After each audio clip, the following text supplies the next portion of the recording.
Hey, Reddit. I never thought I'd be the guy to write one of these posts, but life has a funny way of blindsiding you when you least expect it.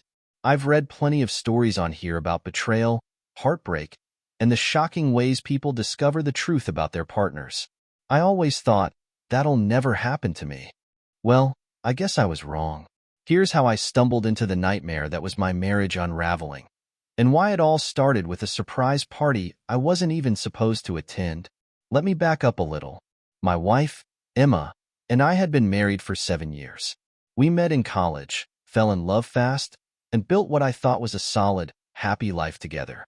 We had our ups and downs, like any couple, but I always believed we had a bond that couldn't be broken. She was my best friend, my confidant, my partner in everything. Or so I thought. A few weeks ago, Emma started acting off. At first, it was little things. She'd spend more time on her phone, laughing at messages she wouldn't share. When I asked who she was texting, she'd wave me off, saying it was just work stuff or a group chat with her girlfriends. Then came the late nights. She claimed she was staying late at the office to finish a big project, but the hours didn't add up. Her explanations were always just convincing enough to keep me from questioning too much, but I couldn't shake the feeling that something was wrong. The tipping point came when one of her best friends, Sarah, called me out of the blue. Now, Sarah and I weren't particularly close, but we'd always been friendly. So, when she asked me if I was excited for the big night, I had no idea what she was talking about. What big night? I asked, genuinely confused. The surprise party, she said, her tone dropping slightly, like she realized she might have just spilled a secret. Emma didn't tell you? No, I said slowly. She didn't. Sarah's voice grew nervous. Well, maybe I wasn't supposed to say anything. Forget I mentioned it. I pressed her for more details, but she clammed up fast, saying she had to go and hanging up before I could ask anything else. My heart started racing. A surprise party? For who? And why wouldn't Emma tell me about it? That night, when Emma came home, I decided to play it cool. I asked her how her day was, what she'd been working on, and if there was anything she wanted to share. She smiled sweetly, kissed me on the cheek, and gave me the same excuses she'd been feeding me for weeks. Just work stuff, she said. It's been so busy lately. I didn't confront her. Not yet. Instead, I decided to do a little investigating of my own. If there really was a surprise party, I figured I'd find out where and when it was happening. And if Emma was keeping secrets from me, I needed to know why. A few days later, I got my answer. One of Emma's coworkers, Mark, let it slip during a casual conversation that there was a big get-together planned at a local restaurant that Friday night. He assumed I knew about it, which only made me more suspicious. I played dumb, asking him for more details, and he happily told me everything. The time, the location, and even the guest list. When Friday rolled around, Emma left the house dressed to the nines, claiming she had a work dinner with her team. I smiled, kissed her goodbye, and told her to have fun. As soon as she was out the door, I grabbed my jacket and headed to the restaurant. I wasn't sure what I was expecting to find, but I knew I had to see for myself. The restaurant was packed when I arrived. It didn't take long to spot the party. It was in a private room toward the back, decorated with balloons, streamers, and a big banner that read, "Congratulations, David." David was one of Emma's coworkers, a guy I'd met a handful of times but didn't know very well. He was charming, in that overly confident way that made you both like him and resent him at the same time. I slipped into the room unnoticed, standing near the entrance where I could see everything without drawing attention to myself. Emma was there, of course, laughing and chatting with a group of people I didn't recognize. She looked happy, too happy, and then I saw it. The way she leaned in close to David, the way her hand rested lightly on his arm, the way he whispered something in her ear that made her blush and laugh. My stomach dropped. I felt like I'd been punched in the gut. I wanted to storm over there, to demand answers, but I held back. Instead, I stayed where I was, watching, waiting for the moment when I'd have undeniable proof. And then it happened. As the party wound down, Emma and David slipped out of the room together, heading toward the hallway that led to the restrooms. My heart was pounding as I followed them, keeping a safe distance. They stopped just outside the restroom doors, and I saw David lean in, whisper something to Emma. She laughed, and then he kissed her. Time seemed to slow down. I couldn't believe what I was seeing. The woman I'd loved for 7 years, the woman I thought I'd spend the rest of my life with, was kissing another man. In that moment, something inside me snapped. I stepped forward, my voice cutting through the air like a knife. Emma. She froze, her eyes wide with shock as she turned to face me. David took a step back, his expression shifting from smug confidence to uneasy surprise. The hallway fell silent, the sound of the party fading into the background. For a moment, none of us spoke. The tension was thick, the air heavy with unspoken words. And then I said the one thing that would leave them, and everyone else at the party, stunned. The silence was suffocating as Emma stared at me, her face pale and frozen like a deer caught in headlights. David looked between the two of us, his smirk replaced with unease. It was obvious he hadn't expected to be caught, and certainly not by me, her husband. My heart was pounding, my mind racing, but I knew I had to keep control. With a calmness I didn't know I was capable of, I spoke, my voice steady but icy. So this is the work dinner, huh? Quite the team-building exercise. Emma's mouth opened, but no words came out. David shifted uncomfortably, his usual charm failing him in the face of my unexpected arrival. The tension in the hallway was electric, and I could feel the eyes of a few curious partygoers peeking around the corner, their curiosity piqued by the obvious confrontation. Emma, I said, turning my full attention to her. I think you owe me an explanation. Or are you too busy with? I gestured toward David with a sharp flick of my hand. Your little side project? Her cheeks flushed red, and she finally found her voice. It's not what it looks like, she stammered, her words tumbling out in a rush. David was just, we were just, save it, I interrupted, my voice cutting through her excuses like a blade. I've been watching you all night. You didn't think I'd noticed the way you've been glued to him? Or that kiss? David cleared his throat, stepping forward as if to defend himself. Look, man, I think you're overreacting. Emma and you don't get to talk. I snapped, my anger finally bubbling to the surface. You don't get to explain, justify, or excuse whatever this is. This isn't about you. It's about her. I pointed at Emma, my hand trembling slightly despite my best efforts to stay calm. The hallway was deathly silent again. Emma looked like she wanted the floor to swallow her whole, her eyes darting around as if searching for an escape. I could feel the weight of the onlookers' stares, their whispers barely audible over the sound of my racing thoughts. But I didn't care. Let them watch. Let them see the truth. Emma, I said, my voice quieter now but no less sharp. You've been lying to me for weeks.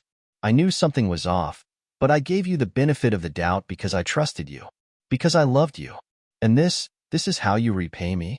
Tears welled up in her eyes, but I wasn't sure if they were tears of guilt or tears of embarrassment from being caught.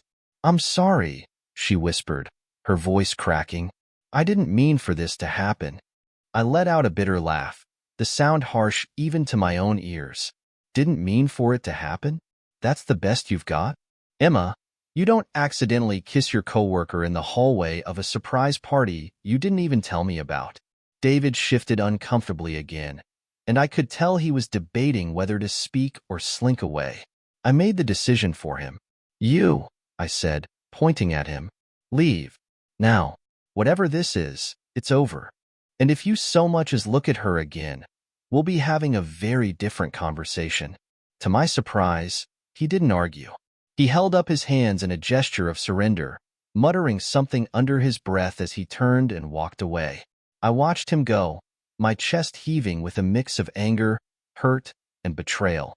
But when I turned back to Emma, the weight of what had just happened hit me like a freight train. Emma and I didn't leave the party together. I walked out first, my hands trembling as I gripped the steering wheel of my car. I didn't know where to go or what to do. All I knew was that I couldn't face her right now. My phone buzzed in my pocket. Messages from Emma? No doubt, but I couldn't bring myself to read them. Not yet.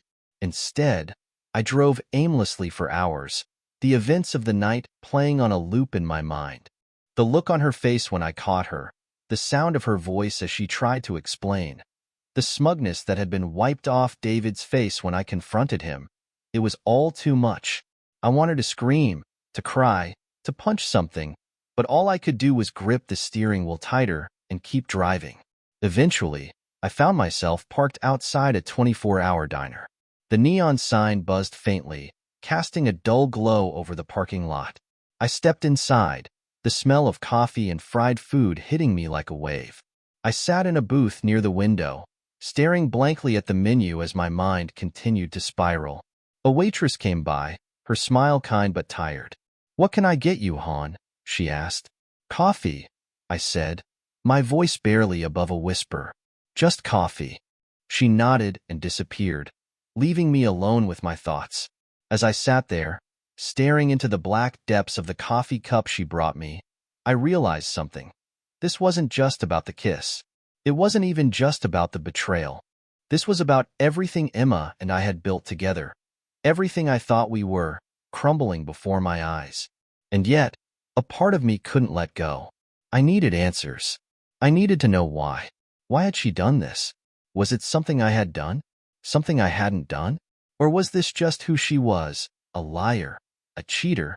Someone I never really knew at all? I spent the rest of the night in that diner, nursing my coffee and trying to make sense of the mess my life had become. By the time the sun started to rise, I still didn't have any answers. But I knew one thing for sure. I wasn't going to let this go. Not yet. When I finally walked back into our house, the first rays of morning light filtering through the windows, I found Emma sitting on the couch, her eyes red and puffy from crying. She looked up at me, her expression a mix of relief and dread. "We need to talk," I said, my voice cold and steady. She nodded, wiping her tears away. "I know."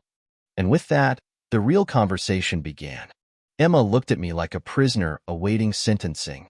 Her red-rimmed eyes and trembling hands told me she was preparing for a battle. But at this point, I didn't even know what I wanted from her. Answers? An apology? Maybe I just wanted her to admit the truth so I could make sense of the chaos she'd thrown my life into. "Start talking," I said, standing in the middle of the living room, arms crossed. I didn't sit down. I didn't relax. This wasn't a casual conversation. It was a reckoning.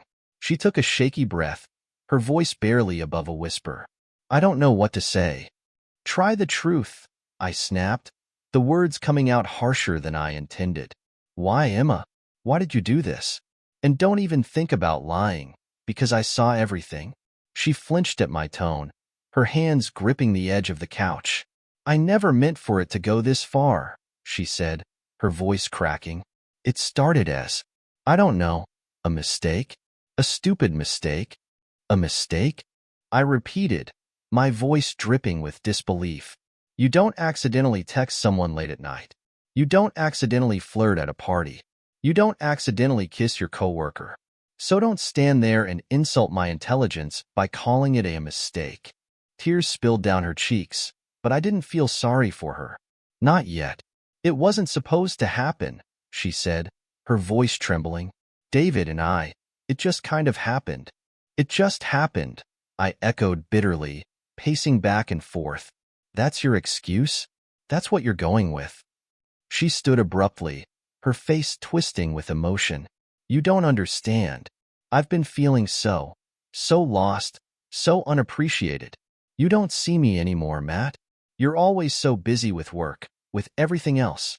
And David, he noticed me." Her words hit me like a slap in the face. "So this is my fault now?" I asked, my voice rising.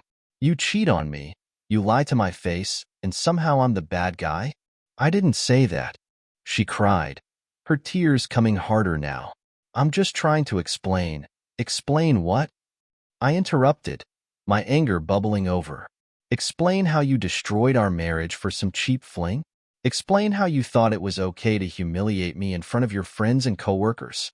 Because let me tell you, Emma, there's no explanation in the world that makes this okay." She collapsed back onto the couch, burying her face in her hands. "I'm sorry," she whispered, her voice muffled. I'm so sorry. For a moment, the room was silent except for the sound of her sobs. I stood there, staring at her, trying to figure out what to say, what to do. Part of me wanted to scream at her, to throw something, to lash out in any way I could. But another part of me, one I didn't want to admit existed, felt the tiniest pang of sympathy. As much as I hated what she'd done, I couldn't ignore the fact that she was breaking down in front of me. Sorry doesn't fix this, I said finally, my voice quieter now but no less cold. Sorry doesn't erase the betrayal, the lies, the humiliation. Do you have any idea what you've done to me? To us? She looked up at me, her face streaked with tears. I love you, Matt, she said, her voice desperate. I know I screwed up, but I love you. Please, please don't give up on us. I laughed bitterly, shaking my head. Love? You call this love? Sneaking around, kissing another man, lying to my face? That's not love, Emma. That's selfishness. She didn't respond, her shoulders shaking with silent sobs. For a moment, I felt the anger drain out of me, replaced by an overwhelming sense of exhaustion. I sank into the armchair across from her, burying my face in my hands. I didn't know what to do. I didn't know if our marriage could survive this, or if I even wanted it to. The next few days were a blur of tense silence and awkward avoidance. Emma stayed in the house, trying to give me space, but every time I saw her, I felt a fresh wave of anger and hurt. I spent most of my time at work, staying late to avoid coming home. When I wasn't working, I was scrolling through Reddit, reading stories from other people who'd been in my shoes, trying to find some kind of guidance, some clue as to what I should do next. Then, one evening, Emma broke the silence. She cornered me in the kitchen as I was pouring myself a drink, her eyes red from crying. Matt, we need to talk, she said, her voice trembling. I set the glass down, bracing myself. What is there to talk about? I want to fix this, she said, stepping closer. I want to fix us. I shook my head, letting out a bitter laugh. You don't just fix something like this, Emma. You don't undo betrayal with a few apologies and a promise to do better. I know, she said quickly. I know it's not that simple, but I'm willing to do whatever it takes. Therapy, counseling, anything. Just please don't give up on me. On us. I stared at her, searching her face for any sign of sincerity. I wanted to believe her.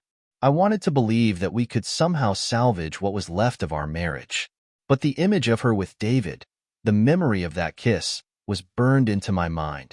I don't know if I can do this, I admitted, my voice barely above a whisper. I don't know if I can ever trust you again. Her face crumpled, fresh tears streaming down her cheeks. Please, Matt, she whispered. I'll do anything. Just give me a chance to prove that I can change.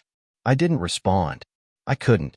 Instead, I turned and walked out of the kitchen, leaving her standing there, crying. My heart felt like it was being torn in two, but I still didn't know if I could forgive her, or if I even wanted to. I spent the night tossing and turning, my thoughts a chaotic mess.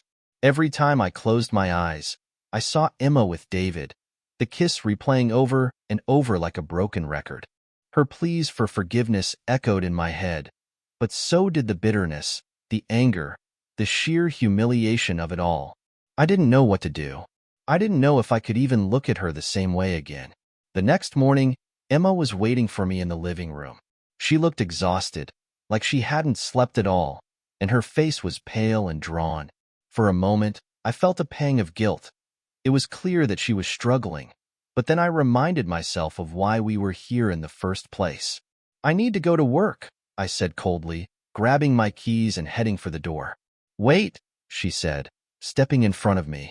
Please, just hear me out. I know I've said this before, but I need you to understand. I'll do anything to make this right. I'll quit my job if that's what it takes. I'll cut off all contact with David. I'll go to therapy. Just don't walk away from me. From us. Her desperation was palpable, and for a moment, I hesitated. Part of me wanted to believe her, to give her the chance she was asking for. But another part of me, the part that was still raw and angry, wasn't ready to let go of the betrayal. You say you'll do anything, I said, my voice icy.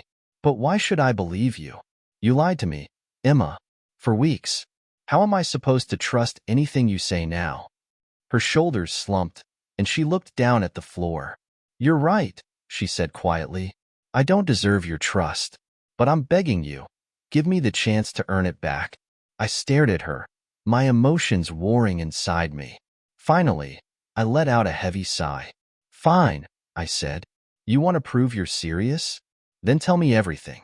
No more half-truths, no more excuses. I want to know exactly how this started, how far it went, and why you thought it was worth risking our marriage. She flinched at my words, but she nodded. Okay, she said, her voice barely above a whisper. I'll tell you everything.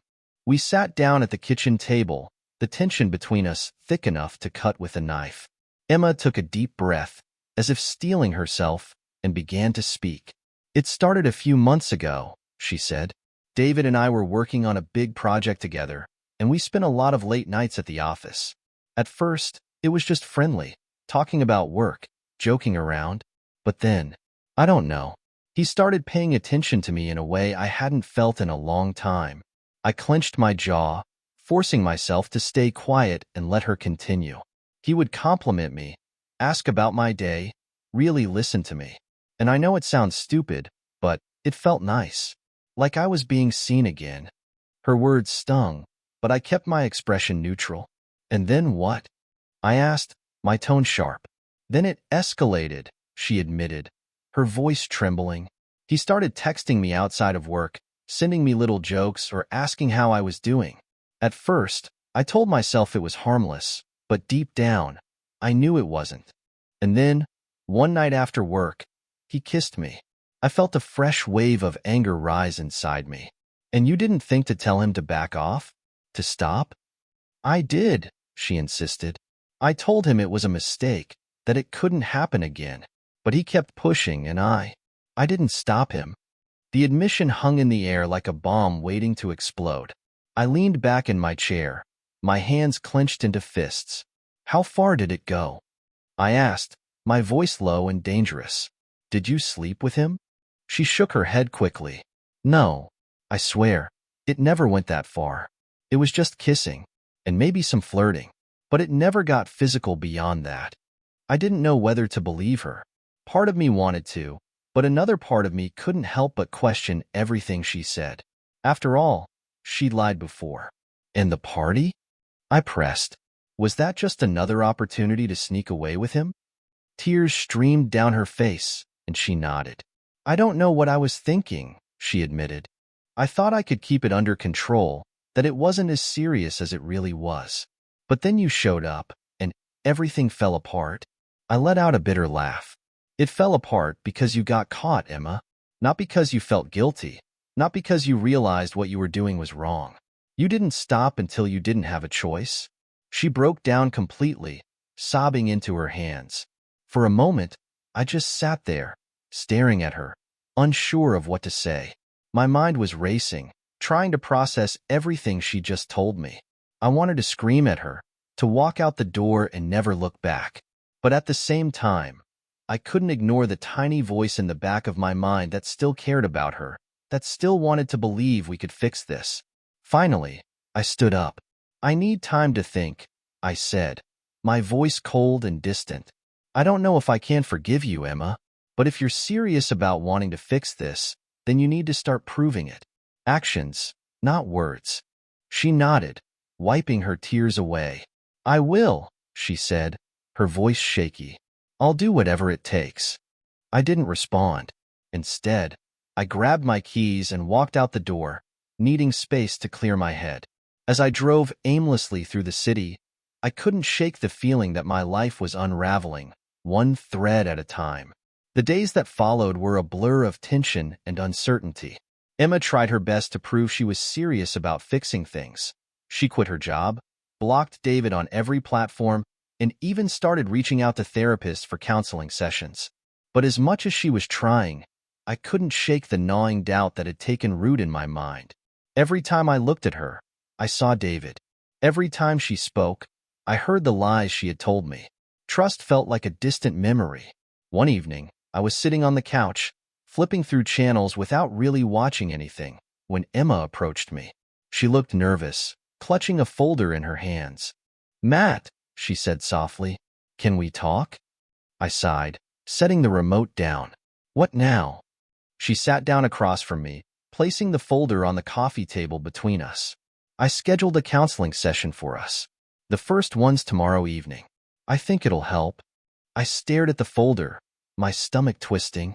The idea of sitting in a room with a stranger and airing out the mess that was our marriage felt daunting. But I knew this was the kind of action I had told her to take. "I don't know if I'm ready for that," I admitted, my voice low. "I'm still trying to wrap my head around everything." "I understand," she said, her voice trembling. "But I need to do this. We need to do this, if we're going to have any chance of moving forward." Moving forward. The words hung in the air like a challenge. Did I even want to move forward? Could I see a future where we got past this? I didn't know. But for now, I nodded. "Fine, I'll go." The next evening, we walked into the therapist's office together. The room was warm and inviting, with soft lighting and comfortable chairs. The therapist, a middle-aged woman with kind eyes, introduced herself as Dr. Harper and invited us to sit. "So," Dr. Harper began, her voice gentle, "what brings you two here today?" I hesitated, unsure where to start, but Emma jumped in first. "I made a terrible mistake," she said, her voice breaking.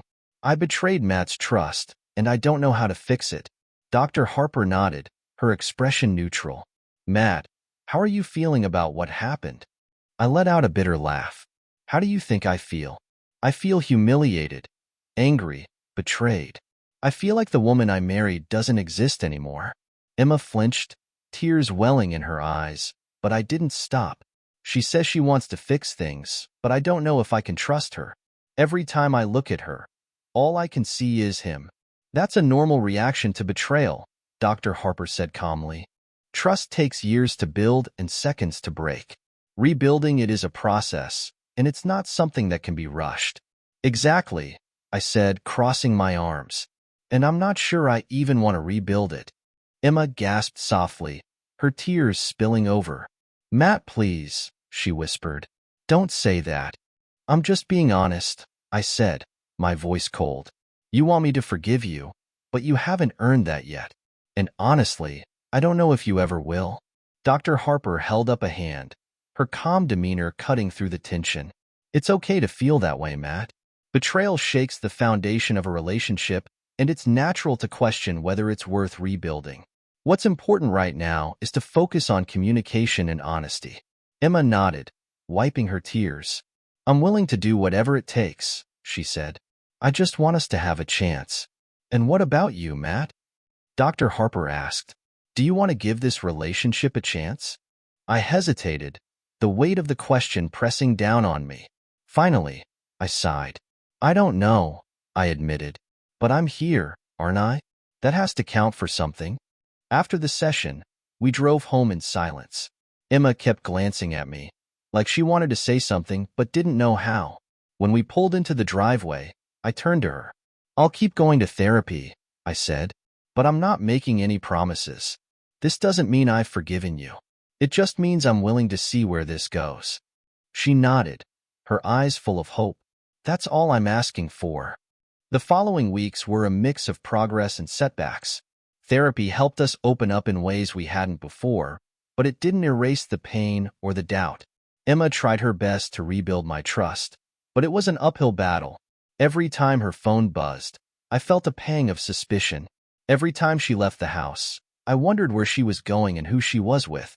Then, one evening, I came home from work to find Emma sitting on the couch, a nervous expression on her face. "Matt," she said, her voice shaky, "there's something you need to know." My stomach dropped. "What is it?" She took a deep breath, her hands trembling. "David, he's been trying to contact me." Rage flared inside me. "What? How? I thought you blocked him." "I did," she said quickly, "but he found a way, through a mutual friend, through email. I ignored him, I swear, but I thought you should know." "Why didn't you tell me sooner?" I demanded, my voice rising. "Because I didn't want to upset you," she cried. I didn't want to make things worse. Well, congratulations, I snapped. You just did. She broke down, sobbing into her hands. I didn't ask for this, Matt. I didn't want him to contact me. I just want to move on. Her words rang hollow in my ears. I didn't care what she wanted. All I could think about was David, still inserting himself into our lives, refusing to let go. And for the first time since this nightmare began, I felt a surge of determination. I wasn't going to let him ruin what was left of my life. If he wanted a fight, he was going to get one. David's reappearance was like a match tossed onto a pile of dry kindling. My anger, which had been simmering beneath the surface for weeks, flared into something I couldn't control. It wasn't just about Emma anymore. It was about him, the smug, overconfident coworker who had wormed his way into my life and dismantled everything I thought I could rely on. After Emma's tearful confession, I barely spoke to her for the rest of the evening. My mind was racing, trying to figure out how to handle this. Ignoring it wasn't an option.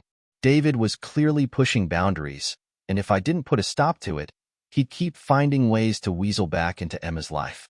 That night, while Emma was asleep, I sat in the living room, scrolling through her email on the laptop she'd left open. I didn't feel good about snooping, but at this point, trust was out the window, and I wasn't going to take any chances. Sure enough, there it was, an email from David, sent just 2 days ago. The subject line read, "Can we talk?" I hesitated, my finger hovering over the mouse. Part of me didn't want to know what he'd written, but I clicked anyway. The message was short and to the point. Emma, I know you've blocked me, but I had to find a way to reach you. I can't stop thinking about what we had. I don't believe it's over, no matter what you say.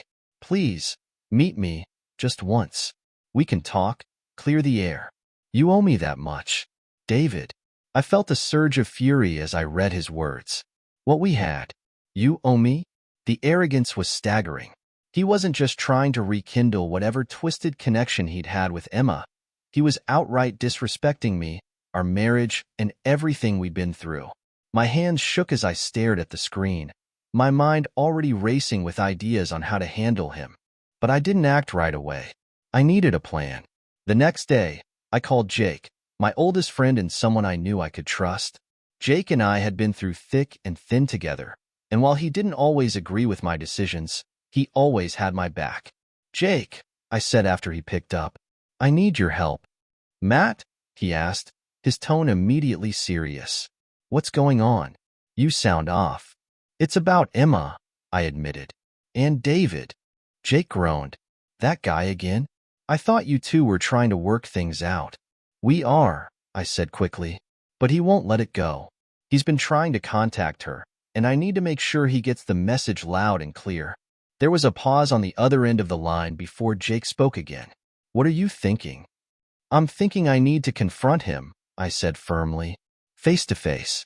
Make it clear that he's not welcome in our lives anymore. Jake sighed. Matt, you sure about this? Guys like David, smug, entitled, they don't take well to being told off. It could escalate.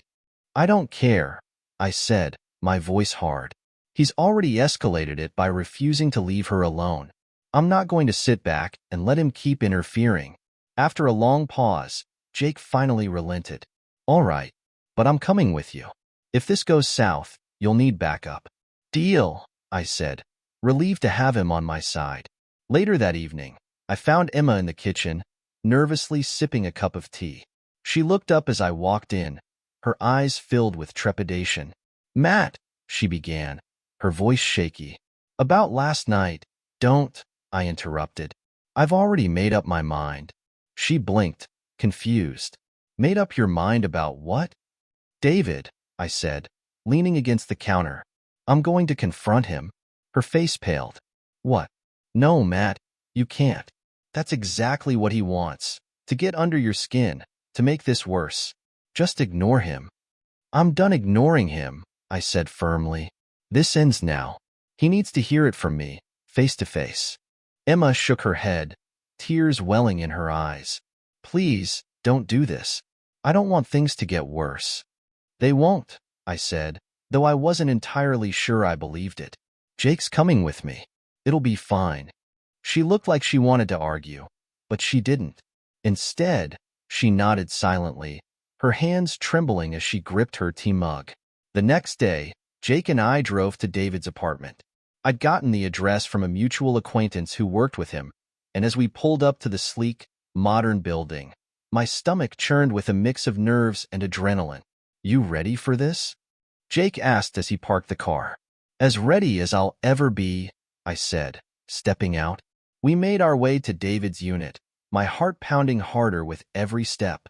When we reached his door, I knocked hard, the sound echoing down the hallway. A few moments later, the door opened, and there he was, David, looking smug as ever. "Matt," he said, his smirk widening. "What a surprise." "Not here to chat," I said, stepping closer. "We need to talk. Now." He raised an eyebrow, glancing at Jake before stepping aside. "Come in." The tension in the room was palpable as we entered his apartment. It was sleek and modern, a clear reflection of his self-absorbed personality. I didn't waste any time getting to the point. "You need to leave Emma alone," I said, my voice cold and steady. "Whatever you think you had with her, it's over. And if you try to contact her again, there will be consequences." David chuckled, shaking his head. "Consequences? From you? Come on, Matt. Let's not pretend you're the tough guy here. If Emma wanted you, she wouldn't have come to me in the first place." His words were like gasoline on a fire. I stepped forward, my fists clenching, but Jake grabbed my arm, pulling me back. "Don't," Jake said firmly. "He's trying to bait you." David's smirk widened, clearly enjoying himself. "Smart friend you've got there. But let's be real. You're wasting your time. Emma's already made her choice." "No," I said, my voice low but deadly. "She didn't. She made a mistake. And unlike you, I'm willing to fight for what matters." For the first time, David's smirk faltered. He opened his mouth to respond, but I didn't give him the chance. "This is your final warning," I said, my tone icy. "Stay away from her. Because if you don't, I will make sure you regret it." David didn't say another word. He just stood there, his smug confidence replaced by something that almost looked like fear. Jake and I turned and walked out, leaving him standing in his doorway, speechless. As we drove away, I felt a strange sense of relief wash over me. For the first time in weeks, I felt like I had taken control of the situation. But deep down, I knew this wasn't over. David was the kind of guy who didn't take no for an answer, and something told me he wasn't going to back down without a fight. Still, for now, I'd done what I could. The next move was his. And whatever happened next, I was ready. The confrontation with David gave me a temporary sense of control, but the unease lingered. I wanted to believe I had scared him off, that he would finally leave us alone, but I knew better. Guys like David didn't back down easily. And Emma, well, she had her own role in this mess. While I had addressed one problem, the bigger question still loomed. Could I ever trust her again? Over the next few weeks, things between Emma and me remained tense but functional. She continued attending therapy sessions, and I joined her for some of them. Dr. Harper helped us talk about things we'd buried for years. Her feelings of neglect, my struggles with work stress, and of course, the betrayal. But even with her guidance, the road to recovery felt steep, and at times, impossible. Emma tried hard to rebuild my trust. She left her phone unlocked and in plain sight, shared her schedule with me, and checked in constantly. Part of me appreciated her efforts, but another part of me resented them. I hated feeling like a watchdog in my own marriage. It wasn't sustainable, and we both knew it. One evening, as we sat in the living room after dinner, Emma broke the silence. "Matt," she said hesitantly, "I know things aren't perfect right now, but I just want to say thank you." "Thank me for what?" I asked, genuinely curious. "For giving me a chance," she said, her voice trembling. "I know I don't deserve it, but I'm trying. And I want you to know that I see the effort you're making too." I didn't respond right away. Instead, I stared at her, trying to reconcile the woman I had loved for years with the one who had betrayed me. Finally, I nodded. "We're both trying," I said simply. "That has to count for something." She smiled faintly, tears glistening in her eyes. It was a small moment, but it felt like progress. But progress was short-lived. A week later, I received a call from Jake while I was at work. His tone was sharp, urgent. "Matt, you need to get over here. Now." "What's going on?" I asked, my heart sinking. "It's David," he said. "I just saw him at a bar downtown, bragging about how he's not done with Emma. He was drunk, running his mouth, but it didn't sound like empty threats." My blood ran cold. "Did he say anything specific?" "Something about making sure she doesn't forget him," Jake said. It was vague, but it didn't sit right with me. I didn't even hesitate. I grabbed my keys and headed out the door, anger boiling in my veins. David had crossed the line, and it was time to put an end to this once and for all. When I arrived at the bar, Jake was waiting outside. He nodded toward the entrance. "He's still in there, in the back. Be careful, Matt." I pushed the door open, scanning the dimly lit room until I spotted him. David was leaning against the bar, a drink in hand, laughing with a couple of his friends. He looked relaxed, cocky, like a man who thought he was untouchable. Not for long. I marched up to him, my heart pounding. "David," I said sharply. He turned, his smirk widening when he saw me. "Well, if it isn't the loyal husband," he said, his words slightly slurred. "What brings you here?" "I'm here to end this," I said, my voice low and firm. "You're done harassing Emma. You're done trying to interfere in our lives. Do you hear me?" His friends exchanged uneasy glances, but David just laughed. "Harassing? Come on, Matt. She came to me, remember? I didn't force her to do anything." "Maybe not," I said, stepping closer. "But she made her choice. And it wasn't you." His smirk faltered for a split second, but he quickly recovered. "You think you've won, don't you? But let me tell you something. Guys like me don't lose.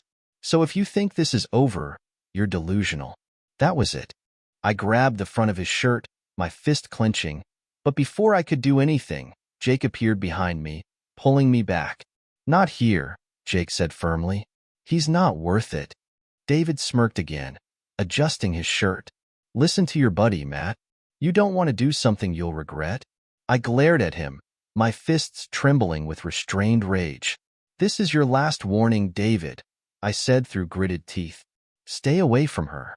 Stay away from us. Or next time, there won't be a conversation." With that, I turned and walked out, Jake following close behind. The confrontation left me shaken but resolute. I knew David was a threat, but I also knew I couldn't let him control my life. I had done everything I could to protect Emma and myself, and now it was up to him to decide if he wanted to push his luck further. In the days that followed, I kept a close eye on Emma and our surroundings, but David seemed to vanish. No calls, no emails, no sightings. It was as if he had finally gotten the message, or at least, I hoped he had. Emma and I continued our therapy sessions, and slowly, the cracks in our relationship began to mend. Trust was still a work in progress, but for the first time in months, I felt like we had a fighting chance. One evening, as we sat on the couch watching TV, Emma reached over and took my hand. "I know I've hurt you," she said softly, "and I know it'll take time, but thank you for giving us a chance." I looked at her, seeing the sincerity in her eyes. For the first time in what felt like forever, I allowed myself to feel a glimmer of hope. "We're not there yet," I said honestly, "but we're getting there." She nodded, her grip on my hand tightening. "I love you, Matt, and I'm never going to stop fighting for us." I didn't respond with words, but I squeezed her hand in return. Actions spoke louder than words, and right now, that was enough. David never resurfaced. Whether he finally got the message or simply moved on to his next conquest, I didn't care. What mattered was that Emma and I were rebuilding, piece by piece. It wasn't easy, and it wasn't perfect, but it was ours. And for now, that was enough.